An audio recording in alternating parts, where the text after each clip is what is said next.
Kottayam medical college അപകടത്തിൽ മരിച്ച ബിന്ദുവിന്റെ കുടുംബത്തിന് സർക്കാർ സഹായം കൈമാറി. 10 ലക്ഷം രൂപയുടെ ചെക്ക് മന്ത്രി വി.എൻ. വാസവൻ നേരിട്ടെത്തിയാണ് നൽകിയത്. ബിന്ദുവിന്റെ കുടുംബത്തോടൊപ്പം സർക്കാർ എന്നും ഉണ്ടാകുമെന്നും മന്ത്രി പറഞ്ഞു.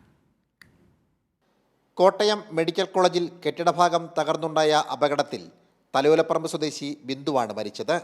ബിന്ദുവിന്റെ കുടുംബത്തിന് സർക്കാർ 10 ലക്ഷം രൂപ ധനസഹായം പ്രഖ്യാപിച്ചിരുന്നു.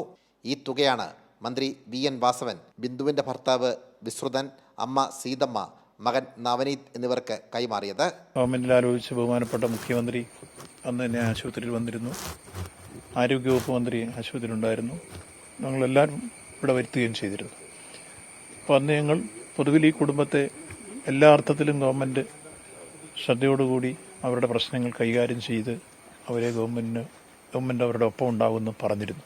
ബിന്ദുവിന്റെ മരണത്തെ തുടർന്ന് അടിയന്തര സഹായമായി 50,000 രൂപ നേരത്തെ സർക്കാർ നൽകിയിരുന്നു. മകൾ നവമിയുടെ ചികിത്സയും സൗജന്യമായി നൽകി. മകന് ദേവസ്വം ബോർഡിൽ ജോലിയും സർക്കാർ ഉറപ്പാക്കിയിട്ടുണ്ട്.